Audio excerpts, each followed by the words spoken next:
Hi guys, welcome to Noread. So guys, आज हम बात करने वाले हैं अनेटमी की।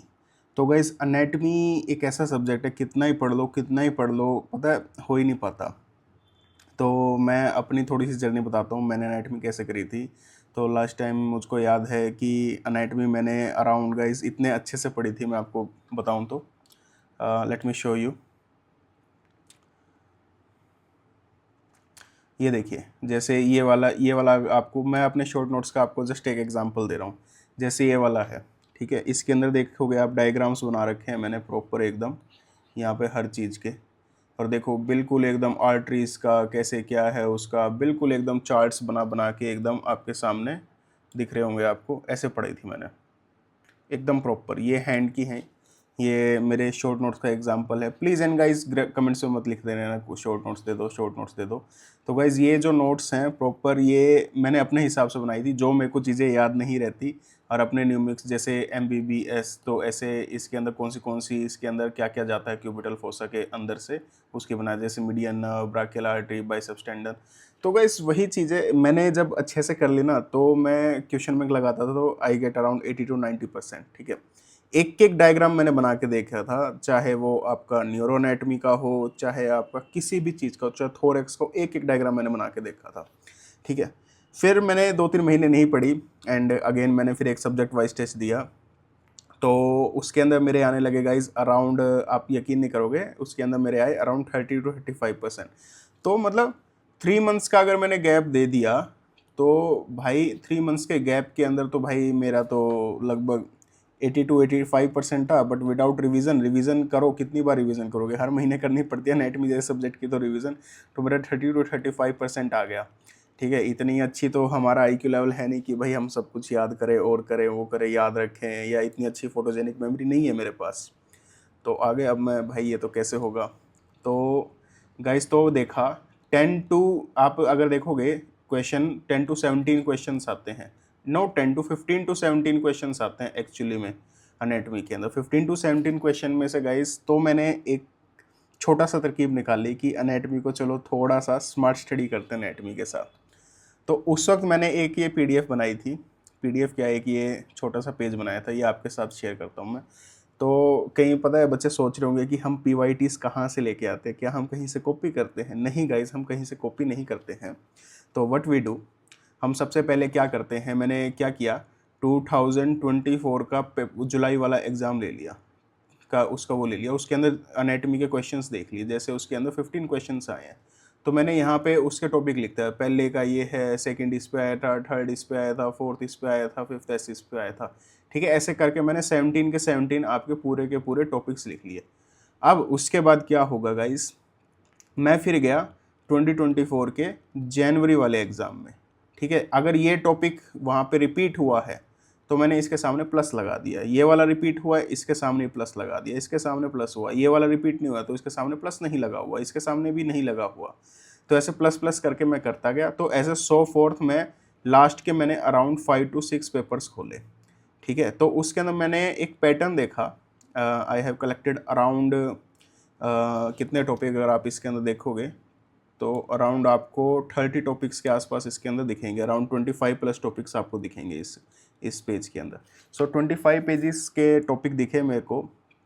तो 25 के अंदर मेरा क्राइटेरिया ये था, जिसके अंदर ये 3+ आ रहे हैं या ज़्यादा, काफ़ी ज़्यादा हाई उसके अंदर है, जिसके अंदर ज़्यादा प्लस आ रहे हैं, जिनकी प्रोबेबिलिटी काफ़ी हाई है कि मतलब हर, मतलब 5 पेपर्स निकाले हैं तो उसके अंदर से 3 पेपर के अंदर वो टॉपिक आ रहा है। तो वो वाला तो टॉपिक मेरे को अच्छे से करके जाना है। तो इस स्ट्रेटेजी से गाइज मैंने, आप यकीन नहीं मानोगे, 17 क्वेश्चन आते हैं ना, तो 17 में से 10 क्वेश्चन तो मेरे को पक्के हो गए थे कि भाई ये तो मैं कर ही दूंगा, 10 क्वेश्चन तो ठीक कर दूंगा। ठीक है, बाकी का मुझे पता नहीं, 17 में से 10 तो मैं ठीक करूँगा, 7 जो है उसमें चाहे मैं तुक्के मार दूंगा, 2-3 उसमें ठीक हो जाएंगे। तो 10+ आ गया, अगर चलो मेरे तुक्के 2 भी ठीक हो गए 17 में से, तो मतलब 17 में से 12 ले आया गाइज। मैं देख रहे हो आप कितना बड़ा नंबर है। तो guys this is called smart study. ठीक है, तो उस वक्त मेरे को यकीन नहीं था किसी के PYTs के ऊपर, तो मैंने खुद के बनाए। वही PYTs मैं और मेरी टीम आपके साथ शेयर करते हैं। तो ज़्यादा टाइम ना वेस्ट करते हुए हम यहाँ पे स्टार्ट करेंगे। तो गाइस मैंने बड़ा सिंपल रखा है, बहुत सिंपल रखा है, इसके अंदर मैंने कोई एमसीक्यू इसमें ऐड नहीं किया, बिकॉज एनाटॉमी के अंदर बिल्कुल स्ट्रेट फॉरवर्ड क्वेश्चन आते हैं। जैसे मैं आपको एग्जांपल देता हूँ। तो सबसे पहला हमारा टॉपिक है बोन्स ऑफ हैंड। तो बोन्स ऑफ हैंड के अंदर सबसे पहले तो आपको सारी की सारी बोन्स पता होना चाहिए, इवन आपको फेलेंजीज भी पता होने चाहिए, ठीक है, इवन आपको इसकी मसल्स भी पता होना चाहिए मेरे हिसाब से तो, ठीक। बट अगर आप बोन्स ऑफ हैंड कर लोगे तो ये क्वेश्चन गाइस बहुत बार रिपीट हुआ है। अगर 5 में से देखा जाए तो 4 पेपर्स के अंदर ये रिपीट हुआ है, ये वाला क्वेश्चन, ठीक। इसके अंदर क्या क्वेश्चन पूछ सकते हैं आपको बोन्स ऑफ हैंड के अंदर कि भैया लार्जेस्ट बोन कौन सी है आपकी, ठीक है, लार्जेस्ट जैसे आपकी कैपिटेट है, ठीक है। तो उसके बाद आपकी परफोरेटेड कौन सी है जो किसी फॉर्म है। उसके बाद अगर कोई फ्रैक्चर, अगर चलो आपको चलो केस भी दे देंगे, ऐसा कैसा केस देंगे कि आपके पास एक पेशेंट आता है, वो अपने हाथ के बल गिर गया है, अपने व्रिस्ट के बल गिर गया है यहाँ पर से, तो यहाँ पे उसको है ना थोड़ी सी ये लगा लीजिए इन्फ्लेमेशन है, सूजन दिखाई दे रही है, तो उसके अंदर कौन सी बोन बहुत ज़्यादा मतलब काफ़ी ज़्यादा हाई चांसेस हैं, 90% चांसेस कौन सी बोन आपकी फ्रैक्चर होएगी, most common fracture bone of hand, ठीक है। तो वो सबको पता है, डेट इज स्कैफोल्ड। तो ये छोटे मोटे क्वेश्चन आपको इसके अंदर पता होने चाहिए। तो ये टॉपिक बता रहा हूँ मैं इसलिए कि बोन्स ऑफ हैंड प्लस साथ में मसल ऑफ हैंड भी अगर कर लोगे ना तो भी ज़िंदगी आपकी सुधर जाएगी थोड़ी सी। तो मसल ऑफ हैंड, थोड़ी सी गाइज हैंड राइटिंग देखना, बाकी हैंड राइटिंग ऐसी ही है मेरी। उसके बाद गाइज एक अनाटॉमिकल स्नफ बॉक्स, मैं बता रहा हूँ 10 पेपर देता है ना मेरे को कोई, 10 पेपर, अगर आप 10 एफएमजी के पेपर उठाओगे, 9 एफएमजी के पेपर के अंदर एनाटॉमिकल स्नफ बॉक्स से आपको क्वेश्चन मिलेगा ही मिलेगा, ठीक है, इतना इंपॉर्टेंट टॉपिक है।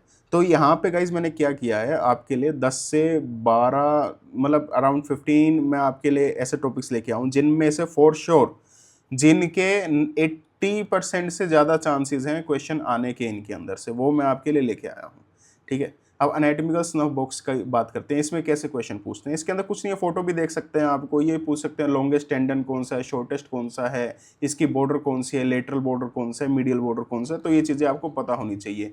कंटेंट क्या जाते हैं, कौन सी आर्टरी जाती है, कौन सी वेन जाती है, कौन सी नर्व जाती है, इसके बीच में से सिंपल सा स्ट्रेट फॉरवर्ड पूछे जाते हैं, फैक्ट बेस्ड क्वेश्चंस होते हैं। आपको एनाटॉमी में या तो आते हैं या नहीं आते हैं, ठीक है, बस इतना ही होता है, फिर दूसरा तो तुक्का ही लगता है गाइस। उसके बाद एक क्वेश्चन गाइज ये तो बड़ा इंपॉर्टेंट है, ये भी काफ़ी हाई यील्ड क्वेश्चन है। अगर किसी बच्चे ने अगर PYQs कर रहा होगा कोई, तो उसे पता होगा कि ये टॉपिक एक्चुअली में काफ़ी ज़्यादा आते हैं। तो vertebral level set, thorax, umbilicus और डर्मेटो, तो ये आता ही आता है कि आपसे पूछ लेंगे कि अम्बिलिकस कौन से लेवल पे होता है, ठीक है। उसके बाद आपकी जो लोअर रिब है वो कौन से लेवल के ऊपर होती है, किडनीज कौन से लेवल के ऊपर होती है। ये तो फोटो के अंदर नहीं है, बाकी आप कहीं से भी अपने जो जहाँ से भी आप टीचर से पढ़ रहे हो। तो असल में PYTs का मेन ये है, हम आपको PYTs यहाँ पे मैं पढ़ा नहीं रहा हूँ, मैं आपको टॉपिक बता रहा हूँ। तो इससे क्या होगा ना, जिस भी टीचर से आप कर रहे हो, तो अगली बार जब आप उसका रिवीजन करोगे तो आपको मेक श्योर करना है कि ये 15 टॉपिक्स जो हैं, 15+ टॉपिक्स जो हैं, आप इनको तो बहुत अच्छे से एकदम दिमाग में ऐसे घोल के पी जाओगे। वो तो आपको मेक श्योर अपना करना ही करना है, ठीक है। तो पेल्विस का आपका लोअर एंड कहाँ से होता है, अपर एंड कहाँ से होता है, ये चीज़ें आपके इस टाइप के क्वेश्चन आते हैं आपके, बड़े स्ट्रेट फॉरवर्ड आते हैं, बिल्कुल एकदम आपको ऐसी ऐसी एक कोई फोटो दे दी जाएगी और उसके अंदर बताया जाएगा ये बताओ ये लेवल कौन सा है, ये लेवल कौन सा है। उसके बाद गाइज आ गया neural tube effect, one of the most favourite, ठीक है, मैं आपको कह सकता हूँ ये फेवरेट क्वेश्चन है। यहाँ लगाते हैं स्टार। ये पीडिया प्लस आपका बायोकेम प्लस आपका PSM प्लस आपका नेट प्लस सर्जरी, इतना इंटीग्रेट करके दे सकते हैं गाइज ये वाला क्वेश्चन तो आपको। अब इसके अंदर कुछ भी नहीं है, जैसे फोटोज़ बेस दे सकते हैं कि ये फ़ोटो दे सकते हैं कि ये एनसेफेल की है, ये एनएनसेफेली की है, ठीक है। उसके बाद स्पाइन्स के बारे में दे सकते हैं कि ये स्पाइना बाइफिडा ओकल्टा की है, ये क्लोज्ड स्पाइनल की है, ये मेनिंजियोसील की है, कि इसके अंदर देखिए आप देखो यहाँ पे नहीं होती है आपकी स्पाइनल, ये जस्ट एक पाउच बन जाता है, कि ये आपकी आउटवर्ड है या नहीं है स्पाइन इसके अंदर। तो ऐसे ऐसे क्वेश्चन आपको दे दिए जाते हैं और ये क्वेश्चन गाइस बड़े ईजी हैं। इसके अंदर आपसे ज़्यादा से ज़्यादा यही पूछा जा सकता है कि मदर ने फोलिक एसिड लिया नहीं लिया, कितना लेना चाहिए, इस टाइप से आपको ये एक केस स्टडी टाइप का भी दिया जा सकता है क्वेश्चन, या फिर आपको डायरेक्ट भी पूछा जा सकता है फोटो देख के, ठीक है। तो मैंने आपको बता दिया ये तो 5 सब्जेक्ट के अंदर आपका वो हो सकता है। इवन सर्जरी के अंदर से भी कई बार पूछा जा सकता है कि भैया ये इसका ट्रीटमेंट क्या होगा, ठीक है, कौन सी हम इसके लिए सर्जरी करेंगे, ठीक है, इसके लिए कन्वर्स वो कि मदर को ना हो उसके लिए हम क्या प्रिवेंशन क्या करेंगे हम, ठीक है। तो ये चीज़ें आपसे पूछी जा सकती हैं, तो ये चीज़ें आपको पता होनी चाहिए इस टॉपिक के अंदर। बहुत फेवरेट टॉपिक है गाइज ये। उसके बाद गाइज आते हैं फोर आर्म मसल्स की। फोर आर्म मसल्स को मैंने इसलिए रखा है, वैसे तो मसल्स पूरे उसकी ही ज़रूरी है, जैसे बैक की भी ज़रूरी है मसल्स, पर जो अगर आप इनका पैटर्न देखोगे तो फोर आर्म की ज़्यादा पूछी गई हैं। उसके अंदर भी आपको कुछ नहीं है, फ़ोटो दे देंगे, ठीक है। फोटो के अंदर आपको पूछेंगे कि ये वाली मसल्स को, ये वाली मसल कौन सी है, ये वाली कौन सी है। उसके बाद क्या कहते हैं, आपसे ये भी पूछ सकते हैं कि जैसे आप ये लगा लीजिए ट्राइसेप्स है, ये ट्राइसेप्स के आपका लेटरली कौन सी मसल है, ठीक है। उसके बाद आपकी ये इस मसल का काम क्या है, एक्सटेंशन करना है, ठीक है, या फिर आपका वो क्या कहते हैं सुपिनेशन है, प्रोनेशन है, क्या काम है, तो मसल का आपको पता होना चाहिए। फोर आर्म्स की मसल अगर छोड़ के जा रहे हो ना, मसल किसी की नहीं पढ़ रहे, एटलीस्ट फोर आर्म की मसल तो पढ़ ही लेना भाई, ठीक है, फोर आर्म की मसल ज़रूरी है। अगर गाइज अगर आपको ये वीडियो अच्छी लग रही है तो प्लीज़ थोड़ा लाइक एंड शेयर कर दीजिए कि ये देख तो लेते हैं, पता है सब्सक्राइब नहीं करते हो आप, सब्सक्राइब कर दो, काफ़ी मेहनत लगती है गाइज ऐसे करने में। उसके बाद अटैचमेंट ऑफ फीमर, फीमर की अटैचमेंट के साथ, ये टॉपिक भी बहुत फेमस टॉपिक है, ये भी one of the favourite topic है। इसके अंदर क्या होगा आपके सामने, अगर जैसे मैं थोड़ा सा ड्राइंग बना के दिखाऊं तो ऐसे कुछ बनेगी आपकी, ठीक है। तो यहाँ पे पूछ लेंगे इस जगह पे कौन सी मसल आके अटैच होगी, यहाँ पे कौन सी मसल अटैच होगी, जैसे यहाँ पे है ना कि यहाँ पे अगर आप देखोगे कि यहाँ पे कौन सी मसल अटैच हो रही है, यहाँ पे आपकी कौन सी हो रही है, यहाँ पे कौन सी हो रही है, ठीक है। तो यहाँ पे आपको ये चीज़ें पूछी जा सकती हैं। इसके अंदर मेनली आपको इसके अंदर फ़ोटो दे दी जाएगी। फ़ोटो मेनली एनाटमी के अंदर अगर 10 से अगर जैसे लगाए 15 क्वेश्चन है तो उसमें से 8+ क्वेश्चन तो आपके फ़ोटो बेस्ड आते हैं, ओनली फ़ोटो बेस्ड, ठीक है। तो एक सेशन लास्ट के अंदर अपन ये भी कर लेंगे, उसके अंदर मैं देख रहा हूँ कि मोस्ट इंपॉर्टेंट फोटोज़ आपको मैं दिखाऊँ एनाटमी की, ठीक है। अच्छा, इसके बाद rotation of gut congenital gut deformities, इसकी बात करते हैं। तो गाइज ये भी आपका पीडिया प्लस सर्जरी का टॉपिक है, और अगर आप सर्जरी में भी इसको करने जाओगे तो आपको एनाटमी पता होनी चाहिए। ये एम्ब्रियोलॉजी का मेनली टॉपिक है कि आपका 6 वीक के अंदर आपकी गट जो है, ये जो बच्चे के अंदर गट होती है वो कितनी रोटेट करती है ना, जैसे 90 डिग्री पे करती है, क्लॉकवाइज करती है, काउंटर क्लॉकवाइज करती है, कैसे आपकी रोटेट करती है, ठीक है। फिर 8 वीक्स के दौरान करती है, 9 वीक्स के दौरान करती है। तो आपको ये एक तो वीक्स पता होने चाहिए साथ में, और कैसे ये 180 डिग्री करती है, 90 डिग्री काउंटर क्लॉकवाइज करती है, क्लॉकवाइज रोटेट करती है, ये भी आपको पता होना चाहिए, ठीक है। और उसके बाद जैसे इनके बाद आगे अगर जैसे प्रॉब्लम हुई कि रोटेशन नहीं हो पाई, नॉन रोटेशन है या वो नहीं हो पाई, और चीज़ें नहीं हो पाई, तो इसके अंदर क्या बीमारी हो सकती है, जैसे ओम्फालोसील हो सकता है या मैकस डाइवर्टिकुलम हो सकता है। ये आपका टॉपिक, ऐसे आपके टॉपिक दिए जाते हैं, एनाटमी से आपको सर्जरी के अंदर कन्वर्ट कर दिया जाता है, तो थोड़ी बहुत आपको एनाटमी आनी चाहिए, ठीक है। अब आगे नीचे बात करते हैं guys, identify thorax structure in thorax, example heart, liver, pancreas. मैं बता रहा हूँ पिछले 10 पेपर उठा लो, एक सिंगल पेपर ऐसा नहीं होएगा, मस्ट टॉपिक है ये गाइस, मस्ट, ठीक है। कोई सा भी ऐसा पेपर नहीं होगा जिसके अंदर ये ना पूछा गया हो, हर किसी के अंदर पूछा जाता है ये वाला टॉपिक की क्या नाम है। उसके अंदर आपको एक कैडावर इमेज दे देंगे, उसके अंदर पूछ लेंगे कि क्या नाम है, ये वाला जो हिस्सा है ये क्या है, जैसे ये तो ट्रेकिया है, ये वाला हिस्सा क्या है, ठीक है, ये वाला हिस्सा क्या है, ऐसे पूछ लेंगे। ये दे सकते हैं आपको, ऐसे सेक्शन काटा हुआ दे सकते हैं आपको, उसके अंदर भी पूछ सकते हैं कि ये वाला हिस्सा क्या है। तो ये चीज़ें भी आपको पता होना चाहिए। ये थोड़ा बहुत रेडियो, हाँ आपको ज़रूरी नहीं है कि कैडाइवर ही दें, रेडियोलॉजिकल इमेजेस भी दे सकते हैं, सीटी स्कैन की दे सकते हैं आपको। उसके बाद आपको डिफरेंट, इवन आपको एक्सरे भी दे सकते हैं, कुछ भी दे सकते हैं। और इसके अंदर नहीं आते, इवन आपके ब्रेन के पार्ट्स भी आते हैं, आपके लीवर के पार्ट्स भी आ सकते हैं। लीवर के पार्ट जैसे काफ़ी मशहूर है पूछना उन्हें कि लीवर के ऐसे आपके जो टुकड़े हैं उनका पूछ लेंगे ये कि ये फर्स्ट है, सेकंड है, थर्ड है, फोर्थ है, ये कौन से पार्ट हैं, ये कौन सा हिस्सा है, वो भी पूछ लेंगे आपसे, ठीक है। तो वैसे तो सब कुछ इंपॉर्टेंट है, बट ये मेन आपको टॉपिक्स मैं बता रहा हूँ। उसके बाद गाइस बात करते हैं हैसेलबैक ट्रायंगल की। जो अगला मेन टॉपिक है वो है हैसेलबैक ट्रायंगल। जो आपका यही है हर्निया वाला, ये भी आपका अनेटमी प्लस सर्जरी का टॉपिक है गाइस। तो वही है, आपको पैथोफिजियो पता होनी चाहिए, आपको पता होनी चाहिए कि ये जो हेसलबैक ट्रायंगल है इसके जो बॉर्डर्स क्या क्या होते हैं, मीडियल, लेटरल, उसके बाद इन्फीरियर बॉर्डर कौन से होते हैं गाइस इसके, ठीक है। और उसके बाद डायरेक्ट इंगुइनल हर्निया क्यों होता है, इनडायरेक्ट इंगुइनल हर्निया कौन से वीक स्ट्रक्चर की वजह से होता है, ये चीज़ें आपको पता होनी चाहिए इसके अंदर। अच्छा, अब नीचे आगे बात करते हैं गाइस लंबर पंक्चर की। पहली चीज़ तो आपको पता होनी चाहिए कि अडल्ट के अंदर कौन सा होता है, जैसे अडल्ट के अंदर कौन से लेवल पे करते हैं हम, उसके बाद हम चाइल्ड के अंदर कौन से लेवल के ऊपर करते हैं, उसके बाद आपकी जो स्पाइनल वो है उसकी लेंथ कौन से लेवल तक होती है, कौन से वर्टिब्रा तक होती है, ये पता होना चाहिए।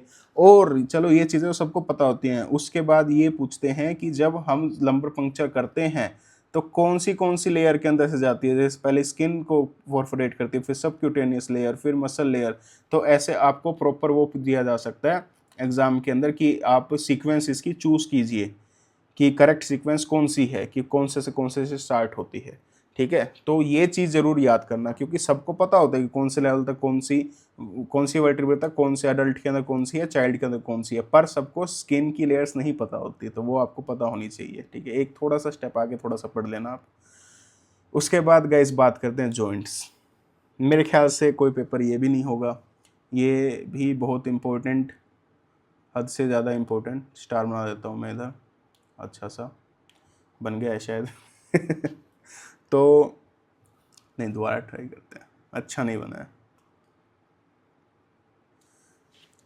तो गाइस जॉइंट्स की बात की जाए तो जॉइंट्स के बारे में तो आपको पता ही होना चाहिए कि हाँ भाई जॉइंट्स कितने टाइप के होते हैं। वैसे ऑर्थो का टॉपिक है, बट अनेटमी के अंदर भी पढ़ाया जाता है इसे, कि ये प्लेन टाइप का जॉइंट है, ये कहाँ आपका वो होता है, मतलब कहाँ पे होता है, ये कौन सी मूवमेंट करवाता है, स्ट्रक्चर जॉइंट कौन से स्ट्रक्चर के अंदर होता है ये, ठीक है। सैडल जॉइंट होता है, जैसे हिंज टाइप का जॉइंट होता है, ठीक है। तो ये आपको पता होना चाहिए जॉइंट्स के टाइप। उसके बाद गाइस बात करते हैं एक और फेवरेट टॉपिक। ऐसा लग रहा है सारे के सारे टॉपिक फेवरेट हैं, एक्चुअली में फेवरेट है गाइस। अगर ये टॉपिक कर जाओ ना, मैं आपको बताने लग रहा, ये टॉपिक कर गए आप 17 में से 10 प्लस क्वेश्चन आप ठीक कर दोगे। एक्चुअली में ये टॉपिक अगर आप कर गए तो रियलिटी यही है। ये टॉपिक पढ़िए आप, ये वाले टॉपिक्स जो हैं मैं आपको बता रहा हूँ। किसी भी अच्छे टीचर का LRR कर लीजिए, प्लस साथ में PYQ कर लीजिए। आप अनेटमी के अंदर एक्चुअली में 70% प्लस स्कोर कर सकते हैं, बट अनेटमी का इतना ध्यान रखना, आप एटलीस्ट आपको 4 to 5 रिवीजन चाहिएंगी उस LRR की, ठीक है। मेन वीडियोस की तो चलो चाहिएंगी, वो तो अलग चीज़ है। अगर आप LRR करते हैं, सोचते हैं, तो 4 to 5 रिवीजन चाहिएंगी, क्योंकि ये तो फैक्ट बेस्ड सब्जेक्ट है। यहाँ पे तो आता है नहीं आता है वही चीज़ है, यहाँ तो तुक्के मारना भी बहुत मुश्किल काम हो जाता है। उसके बाद फेरेंजियल आर्क या अयोटिक आर्क, ठीक है। फेरेंजियल आर्क के अंदर आपको या अयोटिक आर्क से आपको लेफ्ट फर्स्ट आर्क से क्या बनता है क्या नहीं बनता है, ये चीज़ें आपको पता होनी चाहिए पूरा अयोटिक आर्क का। उसके बाद वहीं पे आपको, बल्कि अयोटिक आर्क से ज़्यादा मशहूर है फेरेंजियल आर्क, कि कौन सी फेरेंजियल पाउच से क्या बनता है आपका, फेरेंजियल फोल्ड से क्या बनता है, ठीक है। मसल ऑफ मेस्टिकेशन कहाँ से बनती है आपकी, कौन सी नर्व कहाँ से निकल रही है, तो ये चीज़ें आपको पता होनी चाहिए। उसके बाद मतलब पढ़ के जाना, पता होनी चाहिए तो इसका मतलब पढ़ के जाना, पढ़ के जाओगे तभी पता लगेंगी। ऐसे आइडेंटिफाई सेक्शन ऑफ बेन, तो इसको चलो मैं थोड़ा फोटो को बड़ा करके दिखाता हूँ। तो जैसे आपसे पूछा जाएगा कि आपको ऐसे एक इमेज दी जाएगी, कैडेवरिक इमेज ज़्यादातर दी जाती है, वैसे 80% जो है कैडेवरिक इमेज दी जाती है, तभी मैंने उनको किया है। और बाकी आपकी रेडियोलॉजिकल इमेज भी दी जा सकती हैं, वो भी 10 to 20% उन्हीं का चांस होता है आपका, ठीक है। तो आपको हर एक इमेज के अंदर आपको देखना आना चाहिए। अब जैसे पता चले सिंपल सा क्वेश्चन पूछ सकते हैं, ज़्यादा नहीं आता इसमें, सिंपल पूछ सकते हैं कि भैया ये क्या है, दिस इज कॉर्पस कैलोसम, ठीक है। कि ये क्या है आप, एक मिनट कहाँ गया मेरा पेन, ये रहा, ठीक है। कि ये क्या है आपका, ये क्या है आपका, तो ये चीज़ें आपको पता होनी चाहिए कि जैसे पोन्स है, ठीक है, मैमलरी बॉडी कहाँ पे है, पीनियल ग्लैंड कहाँ पे है, ये चीज़ें छोटी छोटी आपको पता होनी चाहिए, ठीक है। थर्ड वेंट्रिकल कहाँ है, फोर्थ वेंट्रिकल कहाँ है, वो कैसे कनेक्ट होते हैं आपस में, ये चीज़ें पता होनी चाहिए। उसके बाद गाइस टिरियन, ये क्वेश्चन भी काफ़ी बार आया, मुझे नहीं पता क्या है, तो क्या ही तो उसको इससे प्यार है एग्जामिनर को। वो क्या करता है, इसके रिलेशंस पूछता है कि फ्रंटल बोन के साथ क्या है, पेराइटल बोन के साथ क्या है, कौन सी इसके अंदर से आर्टरी जा रही है, ठीक है। तो इस टाइप के आपके आ सकते हैं। तो टिरियन को एक बार थोड़ा सा अच्छे से देखना। मुझे पता है आधी जनता को पता होगा टिरियन क्या होता है, कहाँ पे होता है, कि यहाँ पर होता है वो, ठीक है, कि यहाँ पर होता है, बट किसी को ये नहीं पता कि भाई साहब जी इसके रिलेशंस क्या है। तो रिलेशंस भी जो करके जाना। उसके बाद last topic guys, last topic है आपका नी जॉइंट प्रॉब्लम्स, ठीक है, जैसे हाउसमेड नी, क्लर्जीमैन नी, ठीक है। वैसे भी ये ऑर्थो का है, पर यही है आपको एनाटॉमी में कराने का इसका मेनली ये कारण है क्योंकि ये काफ़ी मशहूर क्वेश्चन है। इससे एक क्वेश्चन आता ही आता है, एक्चुअली में ये भी फेवरेट टॉपिक है एग्जामिनर का। इससे भी एक टॉपिक आता ही आता, एक क्वेश्चन आता ही आता है। तो ये टॉपिक्स गाइस कुछ ऐसे हैं, मेरे ख्याल से आपको मैंने मुश्किल से 15 टॉपिक बताए। 15 टॉपिक में से गाइस 10 टॉपिक के अंदर से आएंगे ही आएंगे क्वेश्चन आपके। तो प्लीज़ मेक श्योर कीजिएगा कि इन टॉपिक्स को तो आप बहुत अच्छे से करके जाएंगे, कि अगर इन टॉपिक से कोई भी क्वेश्चन आता है तो उसके अंदर मैं हार नहीं मानूंगा, ठीक है, वो मैं करके ही करके जाऊंगा। मैंने आपको पहले ही बताया पीवाईटी सीरीज़ के फ़ायदे, अभी भी दोबारा से बता रहा हूँ कि 300 क्वेश्चन आते हैं गाइज, उसमें से 120 क्वेश्चंस जो हैं आपके पीवाईक्यूज ही आते हैं, मतलब पीवाईटी से ही आ जाते हैं, पीवाईटीज पढ़ने से ही आ जाते हैं, ठीक है। उसके बाद पीवाईटीज पढ़ने से ही आ जाते हैं। बाकी जो 180 बचे हैं उसके अंदर से अगर आप 30% भी अपना लेके आते हो तो भी, 33% भी लेके आते हो तो भी आपको 60 नंबर ही लेके आने, 60 नंबर तब भी आ जाएंगे। तो 100 + 60 यार हो गए पास। तो इतना ही होता है मेन तो आपका, छोटा छोटा। तो गाइज़ हम कोशिश कर रहे हैं कि हम आपके लिए वीडियो लाते रहें, तो प्लीज़ सब्सक्राइब कर दीजिए। एक गाइज़ मेरे दिमाग में एक प्लान और था कि जैसे अभी 2 महीने रह गए हैं, क्या आप चाहते हैं कि हम कोई मेंटरशिप प्रोग्राम स्टार्ट करें? तो गाइज़ आप हमें हमारे टेलीग्राम चैनल पे जाके, वहाँ पे जो नोरेट चैट है उसके अंदर आप जाके हमें लिख सकते हैं कि हाँ जी कीजिए, या आप कमेंट कर सकते हैं। सबसे अच्छा आप कमेंट कर दीजिए कि हाँ जी मेंटरशिप प्रोग्राम स्टार्ट हमें करना चाहिए या नहीं करना चाहिए, ठीक है। तो आपके व्यूज़ मैं जानना चाहूँगा। Okay guys, thank you for watching this video, bye.